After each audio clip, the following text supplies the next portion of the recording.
خەریکی ئامادەکردنی خواردنە بۆ بەربانگ، منداڵەکانیشی بە دەوریدا دێن و دەچن. دوای ناچارکردنی بۆ بەجێهێشتنی کەمپی حەمام عەلیل، محەممەد و حەود منداڵەکەی ناچار بوون بگەڕێنەوە مووسڵ و خێرخوازێک خانوویەکی پێدان بۆ ئەوەی لە ناویدا بژین. بە زۆر دەریان کردین نەمازانی بۆ کوێ بچین، هاتینە ئێرە. پیاوێکی خێرخواز ئەم خانووی پێداین، خۆم و منداڵەکانمی تێدا بهاوێنینەوە.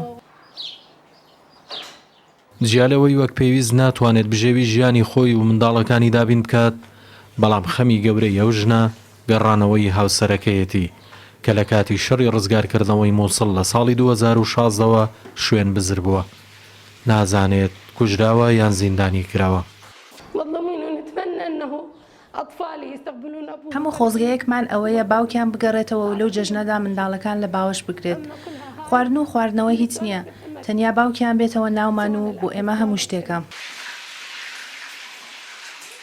هاوشەوەی سەدان هەزار خێزانی دیکە محەممەدیش بەهۆی شەڕی داعشەوە ئاوارە بوو. پێشتر لە مووسڵی کۆندا ژیا. دوای زیاتر لە 4 ساڵمانەوەی لە ئاوارەیی، دوجار بەهۆی بڕیارێکی حکوومەتی عێراقەوە بۆ داخستنی کەمپەکان، ئەو هەزاران خێزانی دیکە ناچار بە دەرچوون لە کەمپەکان کران.